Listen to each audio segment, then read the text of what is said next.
ने अपनी मांगों को लेकर जम्मू में राजभवन के बाहर प्रदर्शन किया। उन्होंने मासिक आर्थिक सहायता की मांग की। प्रदर्शनकारियों ने कहा कि उन्हें दी जाने वाली सहायता से महंगाई बढ़ने के कारण उनके परिवारों का रोजाना का खर्च नहीं निकल पाता है।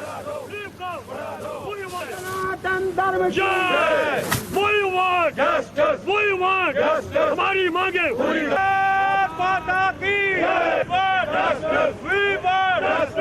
अपनी मांगों को लेकर कश्मीरी माइग्रेंट आज एक बार फिर सड़क पे हैं। आप देख सकते हैं कि यहाँ एक बहुत बड़ा ग्रुप है कश्मीरी पंडित माइग्रेंट्स का, जो कि यहाँ प्रोटेस्ट कर रहा है। अपनी जो उनकी डिमांड्स है उनको मनवाने के लिए ये राजभवन के पास का इलाका है, जहाँ पर ये अपनी मांगों को लेकर प्रदर्शन कर रहे हैं। हम जानने की कोशिश करेंगे कि आखिर इनकी क्या डिमांड्स हैं, क्या चाहते हैं ये।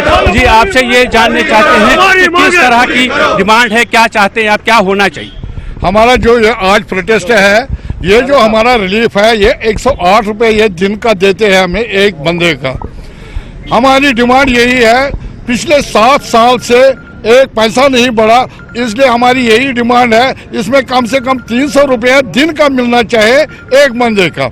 आपको याद होगा, हमारे से ज़्यादा पता है आपको, आज से 6 साल पहले जब राजनाथ सिंह जी यहाँ आए जम्मू, उसने प्रेस कॉन्फ्रेंस में ये बोला कि आपको हर 3 साल के बाद 30% बढ़ाएंगे। अब 7 साल हो गए, एक पैसा नहीं बढ़ा।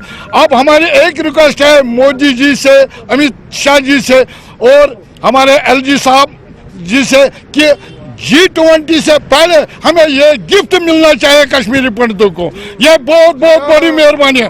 जैसा कि एक बहुत बड़ा तबका है जो माइग्रेशन के बाद यहाँ आया और उन्हें नौकरियाँ नहीं मिली, तो क्या आपकी ये भी डिमांड है कि कुछ ऐसा फाइनेंशियल पैकेज उन लोगों को दिया जाए जो ओवरेज हो गए हैं, ताकि वो अपने बिजनेस एस्टैब्लिशमेंट्स लगा सकें और अपनी रोजी रोटी कमा सकें? सर, हमने 90 से जब पलायन हुआ था, आप तो पूरा वाकफ़ है, आप में उतना ज़्यादा डीप नहीं जाऊँगा, लेकिन जब पलायन हुआ था किन हालात में हमें वहाँ से खदेड़ दिया गया, उस टाइम पे मैं थोड़ा सा आपको परिप्रेक्ष्य में बात बताऊंगा। 90 में जो गवर्नमेंट एम्प्लॉइज थे, पेंशनर्स थे, उनको गवर्नमेंट की तरफ से सैलरी मिल गई थी, लेकिन जगमोहन जी, वो स्वर्गीय जगमोहन जी बड़े विचार वाला आदमी थे। उन्होंने कहा जो छोटे मोटे जमींदार और जो दुकानदार है, भाई इनको राहत राशि रखेंगे, टाइमली इनको रिहेबिलिटेट वापस जाना है, चलो 1-2 साल के लिए। लेकिन करते करते आज 33 साल हो गए। इन 33 सालों में 5 लाख कश्मीरी पंडितों ने पलायन किया है। 5 लाख कश्मीरी पंडितों में से टोटल 15-16 हजार कश्मीरी माइग्रेंट्स है, जिसमें मुसलमान भी है, सरदार भी है। हमने सर सरकार को आज से 10 साल पहले से ये बात कर रहे हैं कि सर ये बी का कटोरा, हमारी इज्जत पे भी हमें ठेस पहुंचती है कि हम बी का कटोरा लेके आपके पास आते हैं, एनहांसमेंट के लिए भी आते हैं, बच्चे उसमें ऐड करने के लिए भी आते हैं, मरने के लिए भी आते हैं। हमें सर जॉब वर्क दे दो।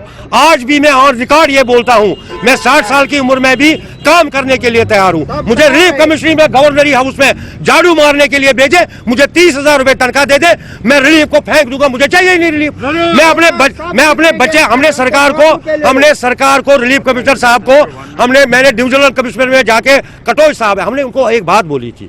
हमने कहा सर, गवर्नमेंट ऑफ इंडिया में जॉब वर्क का काम बड़ा होता है, आप हमें सेल्फ सफिशिएंट बनाओ, आप हमें खुददारी से जीने की हक डाल दो।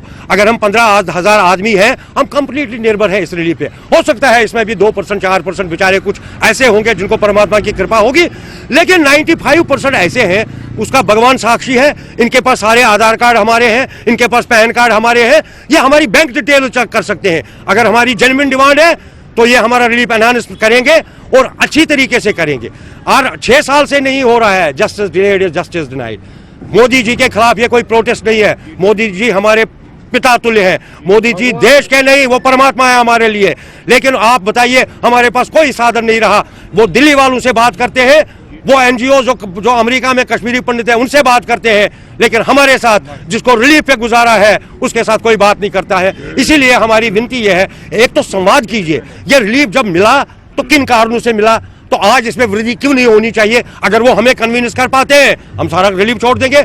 अगर हम उनको कन्विंस कर सकते हैं तो रिलीफ दे दे हमें, जिसमें हमारा गुजारा हो जाएगा। तो जैसा कि आपने देखा कि माइग्रेंट्स का साफ ये कहना है कि उनका जो मंथली रिलीफ है उसको एनहांस किया जाए, और अगर जब तक वो मुमकिन नहीं है और लॉन्ग टर्म अगर कोई चीज कोई कदम उठाना है तो उन्हें कॉन्ट्रैक्चुअल जॉब्स दी जाएं अलग अलग डिपार्टमेंट्स में, ताकि वो अपनी फैमिली का गुजारा कर सके। कैमरामैन चांद के साथ मनोज कुमार, न्यूज़ 18 जम्मू।